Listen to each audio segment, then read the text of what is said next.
O tema dessa noite é atitudes de Jesus. João capítulo 4, do 32 a 42.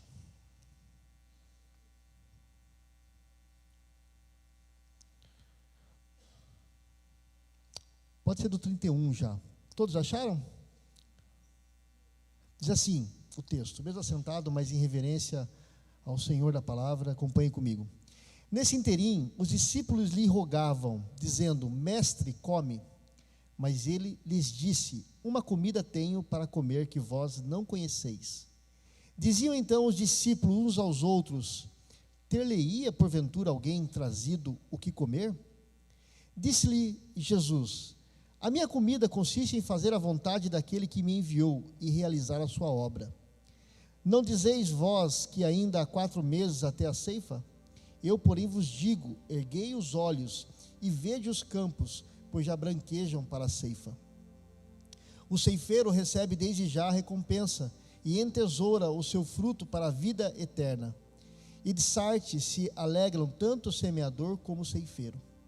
Pois no caso é verdadeiro ditado: um é semeador e o outro é o ceifeiro. Eu vos enviei para ceifar o que não semeaste, outros trabalharam, e vós entraste no seu trabalho. Versículo 39.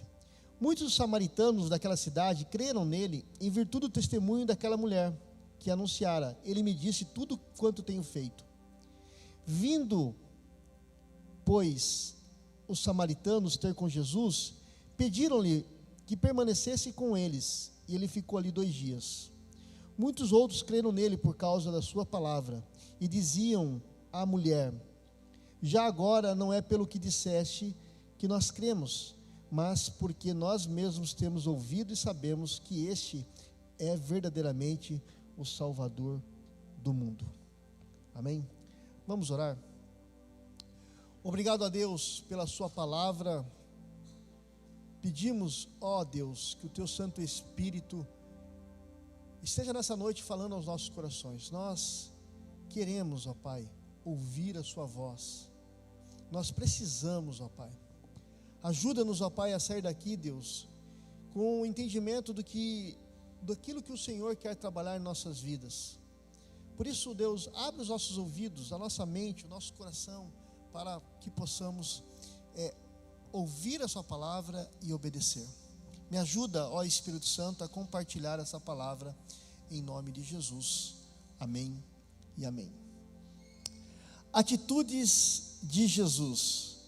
Meus irmãos, nos últimos domingos nós falamos sobre a mulher samaritana, uma mulher que era considerada imunda pelo seu próprio povo, por conta da sua conduta imoral.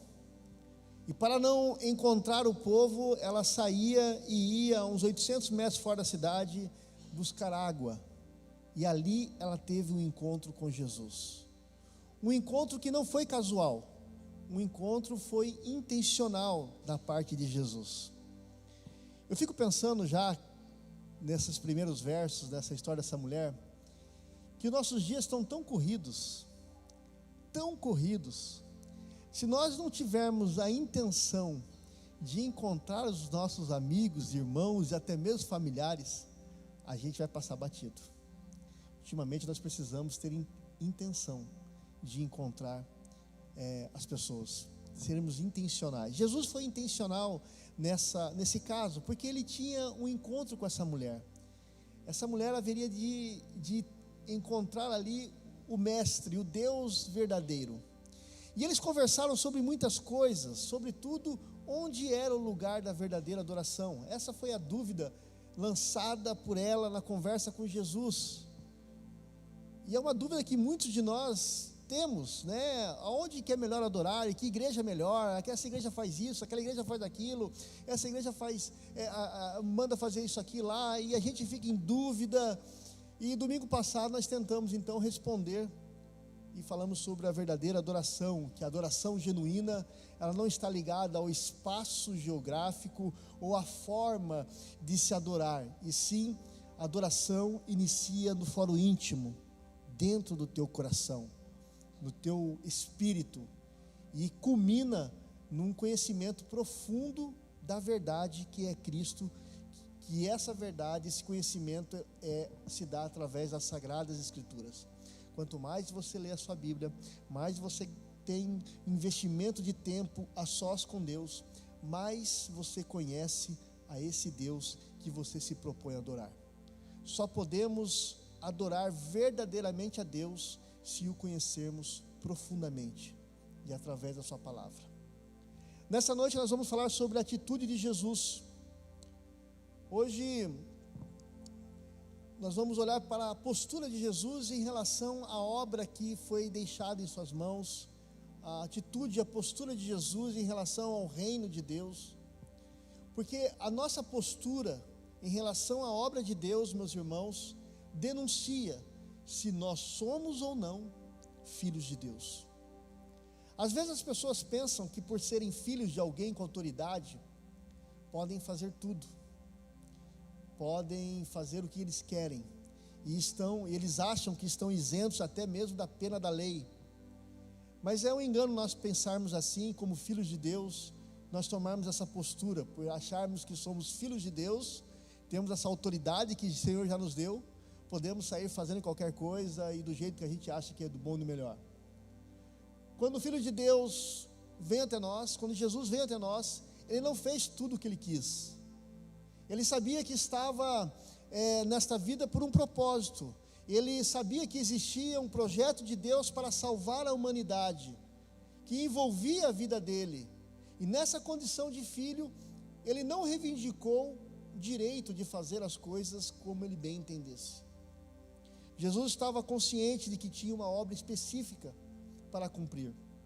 E nós percebemos aqui nesse texto que Jesus assumiu a conduta de servo de Deus. Ele era filho, mas se portou como servo de Deus. Ele era filho, ele possuía toda a autoridade sobre ele. Aliás, João capítulo 1, versículo 3, diz que todas as coisas foram feitas por intermédio dele, e sem ele, nada do que existe poderia ter sido feito. Então, Jesus tinha essa autoridade, mas ele decidiu agir como servo, e essa postura dele deve levar a cada um de nós, filhos de Deus, discípulos de Jesus, a questionar a nossa atitude na obra de Deus, se é a mesma que Jesus teve. Será que estamos agindo como Jesus? Eu quero passar então aqui algumas atitudes que eu percebi nesse texto. A primeira delas, meus irmãos, é que Jesus tinha um interesse muito forte pelas coisas de Deus, pela obra de Deus. O texto de João 4,32 diz: olha, tenho algo para comer que vocês não conhecem. Nós vemos que Jesus aqui, ele tinha um profundo interesse nos negócios do Pai. A sua comida era fazer a vontade do Pai. E embora estivesse ali cansado, faminto, em primeiro lugar estava a vontade do seu Pai, que era levar o Evangelho aos perdidos. Como exemplo, aquela mulher. Jesus estava num período, num momento de todos estavam com fome, mas ele tinha um encontro. O interesse de Jesus era que a glória de Deus fosse exaltada sobre a vida daquela mulher. O interesse de Jesus é que a glória de Deus seja exaltada sobre a vida de toda a humanidade. Desde o dia que, na idade de 12 anos, ele deixou a sua mãe lá, lembra? A Maria ficou toda preocupada que Jesus sumiu e ele estava no templo. Desde a idade de 12 anos, que ele ficou ali em Jerusalém, até a sua última palavra na cruz, essa dedicação à glória de Deus sobressai sobre cada página do livro sagrado da Bíblia. E assim como dele se disse na ocasião que o zelo da casa do seu pai o devorava, nós podemos dizer, meus irmãos, que ele era devorado por uma fome e sede de contínua glória de Deus, de exaltar o nome de Deus, de glorificar o nome de Deus. Olhando para esse tempo que nós estamos vivendo, lançando vista aí pelo mundo e em volta de nós, nós percebemos o quanto a glória de Deus está perdida na terra. A corrupção das pessoas, a corrupção da igreja, o pecado sendo enaltecido, só nos mostra a dolorosa verdade que Deus tem sido esquecido, completamente esquecido pela maior parte dos homens. E essas pessoas vivem como se Deus não existisse, não se revoltam precisamente contra Ele de uma maneira dura, né? O brasileiro, ele é muito espiritualizado, não se revoltam contra Ele, mas não pensam nele, desconhecem-no. Para muitos, Deus se tornou, meus irmãos, apenas aquilo que as suas próprias mãos fazem. Ele foi posto à parte, tão despreocupadamente como se coloca ali uma estátua antiga de lado. Assim muitos têm deixado Deus de lado. Os sábios, os governantes estão de acordo nesse ponto. Os agentes de negócios, os agentes financeiros desse mundo entenderam que era de maneira acertada não nomear Deus nos seus negócios. As escolas e as instituições se calaram e se calam a respeito dele. A falta de interesse, meus irmãos, pelas coisas de Deus é terrível. E poderíamos dizer, queridos irmãos, que seria um obstáculo insuperável se não fosse a graça de Deus sobre a vida dos homens e sobre o interesse de Jesus. Não existe uma necessidade de luz para melhor conhecer a Deus. O que falta, meus irmãos, é um discernimento nesse tempo para descobrir as armadilhas do mundo e do demônio que rege esse mundo sobre o véu da moderação e prudência. Essas são duas palavras muito comuns hoje, por meio da qual o inimigo de Deus se esforça para privar Deus da sua glória. Muitos cristãos não têm coragem de afrontar a opinião do mundo. Eles não possuem a firmeza para se pôr sempre a sua vida em harmonia com a sua crença.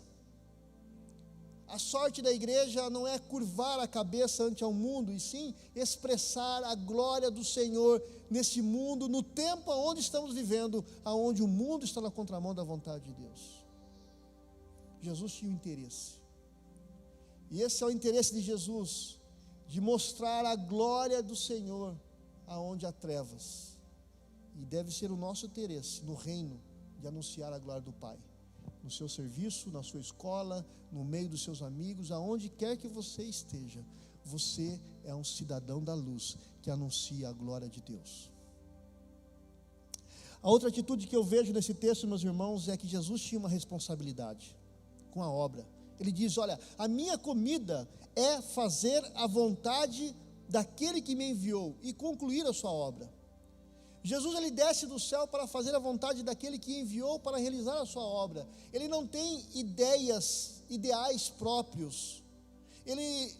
Os ideais dele são os ideais do Pai. As palavras que ele pronuncia, as obras que ele realiza, que ele realizou aqui, são as do Pai. Ele não faz a própria vontade, mas a vontade daquele que o havia enviado. A vida de Jesus era isso. A sua fome é saciada quando ele realiza a vontade do seu Pai. Ali ele está nutrido. E essa plena adesão à vontade do Pai caracteriza toda a vida desse homem, da vida de Jesus até a morte de cruz, que é o momento que ele levará a cabo a obra que o Pai lhe confiou. Ele diz: o meu alimento é fazer a vontade daquele que me enviou e realizar a sua obra plenamente. A responsabilidade de Jesus era cumprir o querer do Pai. A responsabilidade dos crentes é trabalhar na obra de Deus, fazendo com aquilo que Ele nos designou. Cada um de nós fomos escolhidos ao Senhor para um trabalho, para uma obra. E nós precisamos então fazer uma autoanálise e ver, olhando para nós mesmos, e ver quanto nós trabalhamos e comparar para o Senhor, e comparar o quanto nós temos feito para nós mesmos. Nós podemos até usar o critério de tempo gasto, investido. Quanto tempo você gasta para as coisas de Deus, para a obra de Deus, e quanto tempo você gasta para as coisas pessoais suas? O apóstolo Paulo, quando estava encerrando a primeira carta de Coríntios, no capítulo 15, ele encoraja os irmãos a se manterem firmes na fé, mas não só isso, ele diz, produtivos no trabalho do Senhor. 1 Coríntios capítulo 15, versículo 58 diz: portanto, meus amados irmãos, sede firmes, inabaláveis, sempre abundantes na obra do Senhor, sabendo que no Senhor o vosso trabalho não é vão. E eu pensando nesse texto aqui, eu queria destacar dentro dessa questão da responsabilidade algumas verdades. A primeira verdade, meus irmãos, é que a obra do Senhor é feita pelos filhos de Deus. O texto de Paulo diz, olha, portanto, meus amados irmãos, o trabalho do Senhor é feito por aqueles que escolhidos, salvos, capacitados pelo Senhor. A segunda coisa é que essa obra exige dedicação. O apóstolo Paulo diz, olha, sede firmes, inabaláveis, sempre abundantes no Senhor. Todos que trabalham na obra precisam ser firmes, irremovíveis da sã doutrina. Aqueles que foram instruídos, eles devem permanecer inalteráveis a respeito da esperança, da verdade, abundantemente, sendo abundante no trabalho, zelosos pelas coisas de Deus, na piedade, no trabalho, no servir ao Senhor. O apóstolo Paulo, ele encerra dizendo que isso não vai ficar em vão, porque a obra do Senhor, ela é compensadora. O trabalho cristão não será inútil, mas grandemente recompensados pelo Senhor. Aliás, um texto de Hebreus, capítulo 6, versículo 10 diz: Deus não é injusto, Ele não se esquecerá do trabalho de vocês e do amor que demonstraram por Ele, pois ajudaram os santos e continuam a ajudá-los. Nessa questão, meus irmãos, da responsabilidade na obra do Senhor, eu queria deixar aqui 3 orientações para mim e para você. Quando você trabalhar na obra de Deus, trabalhe com gratidão. Deus é a fonte de todas as bênçãos que recebemos. Nós precisamos tomar cuidado para que a doação que Ele nos tem dado, as bênçãos que Ele nos tem dado, não tome o lugar do doador dos nossos corações e nos deixe então afastados do Senhor. Tem um texto que eu gosto muito, eu vou ler para vocês porque eu resumi ele aqui, Deuteronômio capítulo 8, versículo 11 a 18. O povo de Deus estava sendo extremamente abençoado por Deus. Deus estava derramando bênçãos, riquezas, paz. Mas esse povo então achou que isso vinha das suas mãos. Achou que isso era mérito pessoal, inteligência, algo assim. E Deus então usa um profeta para falar, para trazer essa palavra ao coração daquele povo, dizendo o seguinte: guarda-te e não te esqueça do Senhor teu Deus, não cumprindo os seus mandamentos, os seus juízos, os seus estatutos que hoje te ordeno, para não suceder que depois de terem comido estiverem fartos, depois de haverem edificado boas casas e morando nelas, depois de se multiplicarem os teus rebanhos e se aumentar a tua prata e o teu ouro e ser abundante tudo quanto tens, se eleve o teu coração e te esqueça do Senhor teu Deus. Não digas, pois, no teu coração: a minha força e o poder do meu braço me adquiriram essas riquezas. Antes, lembrarás do Senhor teu Deus, porque é Ele que te dá força para adquirir as riquezas. Cuidado com a ingratidão. Deus tem nos dado mais do que merecemos. E muitas vezes nessas bênçãos que temos recebidos, esquecemos que Ele é o doador de todas essas coisas. E não arranjamos minutos sequer para um trabalho na casa do Senhor, no trabalho do Senhor. Se vamos trabalhar para o Senhor, devemos também fazer isso, trabalhando pelo bem das pessoas, porque o cristão é isso. Se você vai trabalhar, trabalhe para os seus irmãos na fé, principalmente para aqueles que estão necessitados, aqueles que estão passando por provas de fé. Esse é o amor cristão. O apóstolo João diz lá em 1 João capítulo 3, diz assim: olha, nisto conhecemos o amor, que Cristo deu sua vida por nós, e devemos dar a nossa vida pelos irmãos. Ora, aquele que possuir recursos deste mundo, e vir o seu irmão padecer a necessidade e fechar o seu coração, como pode permanecer no amor de Deus? Filhinhos, não amemos de palavras nem de língua, mas de fato e de verdade. Servir a Deus, meus irmãos, é servir aos irmãos, independentemente se o irmão merece ou não. Tiago, ele fala do serviço como evidência de fé. Tiago 2, ele diz, olha, se o irmão e irmã estiverem carecidos de roupa e necessitados de alimento cotidiano, e qualquer dentre vós lhe disser, ide em paz, aquecei-vos e fartai-vos, sem contudo lhes der o necessário para o corpo, qual é o proveito disso? Assim também é a fé, se não tiver obras, por isso por si só está morta.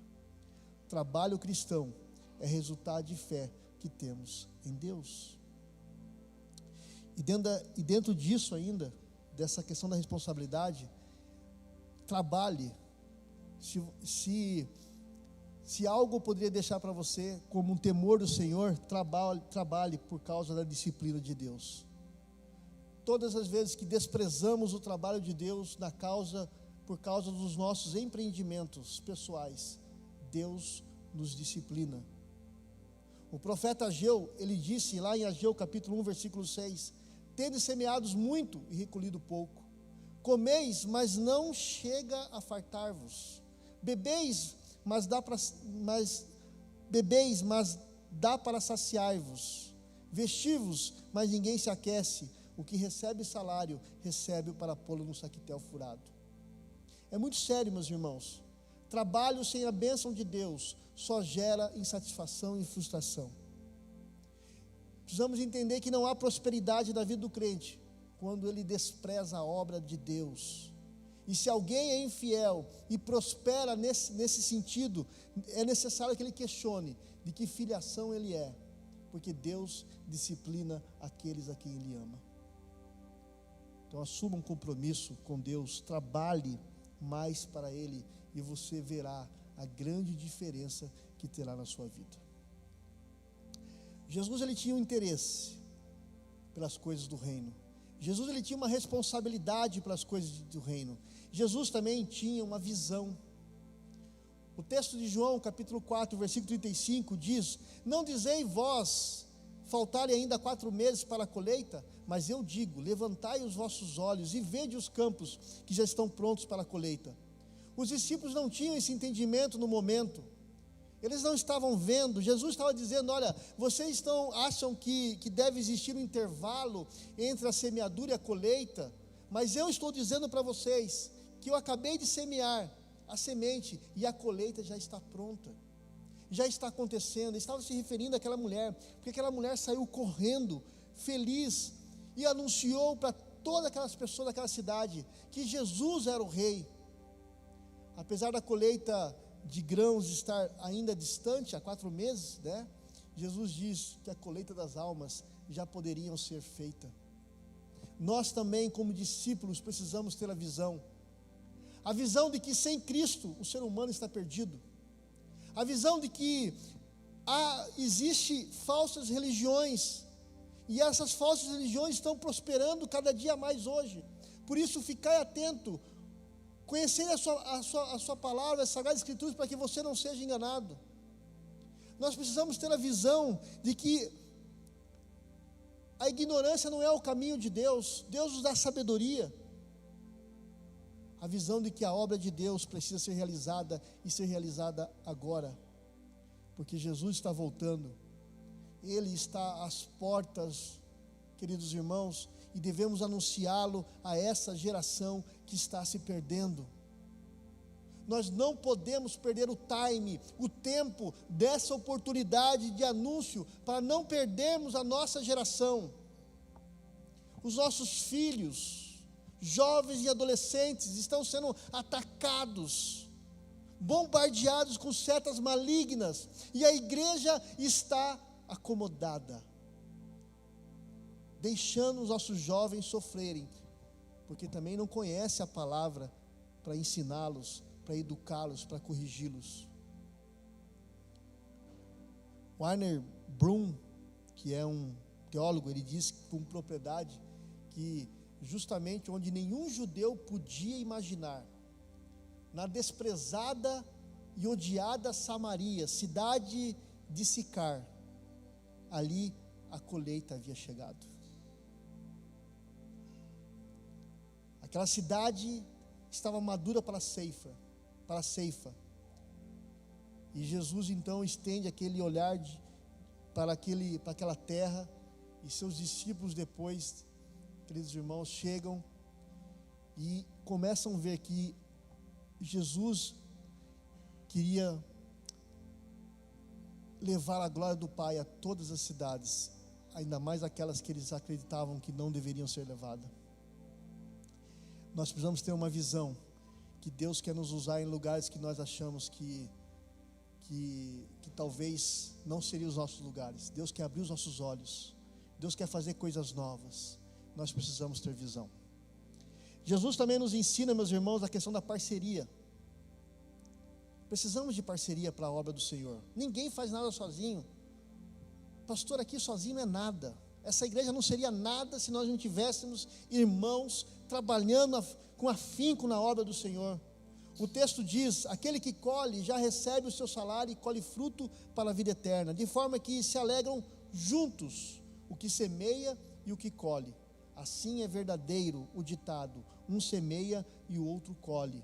Eu os enviei para colherem o que vocês não cultivaram. Outros realizaram o trabalho árduo e vocês vieram usufruir do trabalho deles. Jesus está falando a respeito do semeador e do ceifeiro. Um planta e o outro ceifa. Jesus havia semeado na vida daquela mulher samaritana, e os discípulos agora chegando fariam a colheita do que não haviam semeado.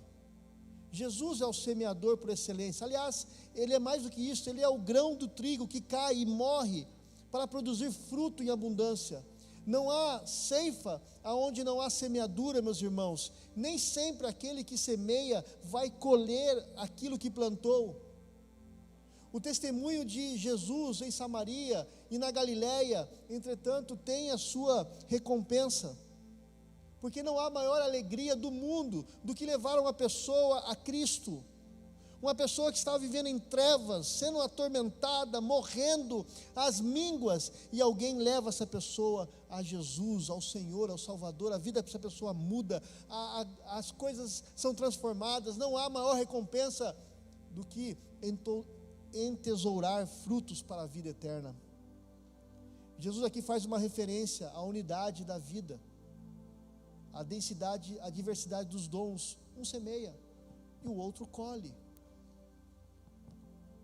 O trabalho de ambos, semeador e ceifeiro, é essencial. O semeador trabalha antecipadamente na vida de alguém. O ceifeiro nunca deve esquecer que ele está colhendo algo que alguém já plantou. Na ceifa do Senhor, meus irmãos, não há competição. Na igreja do Senhor não há competição. Nos ministérios da casa do Senhor não há competição. Aqui todo mundo é igual, nivelado pelo sangue de Jesus. E aqueles que se levantam achando que o ego, achando que é algo que é melhor do que ninguém, está no lugar errado, ou está lendo a Bíblia errada. No caso a preço aqui, tanto Jesus quanto a mulher samaritana estiveram trabalhando entre os samaritanos. Jesus indiretamente por meio da mulher samaritana, e depois a mulher samaritana diretamente na vida dos samaritanos. E agora os discípulos vão receber todas aquelas pessoas que vieram correndo a Jesus e disseram: agora nós cremos em Ti, não mais por causa do que ela falou, mas por aquilo que nós vimos e ouvimos do Senhor. Mais tarde, depois de Samaria, você vai ver isso em Atos 8, Filipe, Pedro e João participaram de uma outra colheita entre os samaritanos. Os que semeiam talvez não vejam o resultado do seu trabalho, mas os que colhem verão e devem dar graças pelo esforço dos semeadores. É isso que eu lembro dessa igreja. 39 anos. Alguém lá 39 anos atrás semeou, chorou, rasgou-se, passaram dificuldades financeiras para estarmos aqui hoje com essa igreja linda. Mas tudo começou lá. Agora tivemos que fazer a nossa parte, para que amanhã alguém olhe para cá e diga: por causa deles nós fomos alcançados, nós fizemos coisas, nós pudemos viver essas bênçãos. Quinta atitude, meus irmãos de Jesus, a proclamação das boas novas. Deus tem dado o privilégio e a responsabilidade de que nós sejamos testemunhas às pessoas à nossa volta. As Escrituras dizem que a palavra de Deus vai e não volta vazia. Nós não somos responsáveis pelo resultado, mas somos responsáveis por fazer parte do processo de Deus em compartilhar Jesus com outras pessoas. Essa mulher samaritana, ela compreendeu isso. Talvez antes mesmo de se converter, ao sair da presença de Jesus e ir à cidade, e ela dizia a todos, dizendo: olha, um homem que falou tudo sobre a minha vida, será ele o Messias? Queridos irmãos, nós temos a responsabilidade de falar sobre o Messias que nós encontramos um dia, às pessoas que estão à nossa volta. Temos parte nesse processo de salvação. O saber quando essa salvação vai acontecer ou não, não cabe a nós. Alguns aceitam o Evangelho prontamente, outros necessitam de um tempo para pensar. Pode levar anos, desde que ouviu a mensagem, até se tomar a decisão definitivamente. Mas o tempo pertence ao Senhor. O Evangelho é o poder de Deus para salvar. O privilégio é nosso de estarmos compartilhando as pessoas à nossa volta. Não podemos nos calar, pois a obra de Deus tem que ser cumprida. 1 Timóteo capítulo 2, 3 e 4 diz: porque isso é bom, agradável diante de Deus, nosso Salvador, que deseja que todos os homens sejam salvos. Vemos que o desejo de Deus e a salvação de todos os homens é a salvação de todos os homens. Quais vão ser salvos? Nós não sabemos, mas o que vemos em Jesus é que Ele relega a segundo plano a sua fome, a sua sede, o seu descanso, para proclamar o Evangelho do nosso Senhor às pessoas. Alguém pode dizer, mas ninguém vai ouvir, a gente vai falar, o mundo não quer ouvir. Esse problema não é nosso, é um problema de Deus. Cabe a nós compartilharmos as pessoas, o nosso trabalho, nossa vizinhança, nossos parentes, nossos conhecidos, que Jesus Cristo reina e vive para todo sempre. Para quem provou dessa água, da responsabilidade, do interesse, da visão e da parceria, são coisas que devem fazer parte da vida do cristão. Alcançarmos pessoas e vivermos essa obra e trabalharmos na obra do Senhor enquanto tivermos fôlego de vida. Que Deus nos abençoe em nome de Jesus. Feche seus olhos, vamos orar.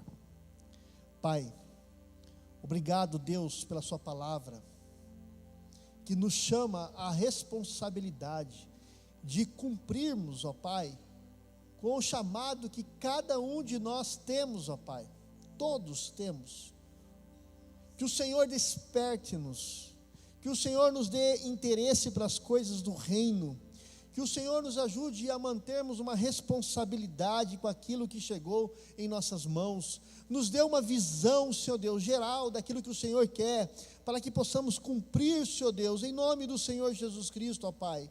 Nos ajuda, Senhor Deus, a termos pessoas ao nosso lado, para caminharmos juntos. A Tua palavra diz que um cordão de 3 dobras dificilmente se arrebenta, que possamos juntos, unidos em força, Deus, cumprir esse chamado, ó Pai. E que o Senhor coloque nos nossos lábios autoridade para proclamar o Evangelho do Senhor, ó Pai. Muito obrigado, Deus. Abençoe esses meus irmãos, que nós saiamos daqui com essa pulguinha atrás da orelha, que nós precisamos, cada um de nós individualmente, cumprir com o nosso chamado, em nome de Jesus. Amém e amém. Amém, meus irmãos?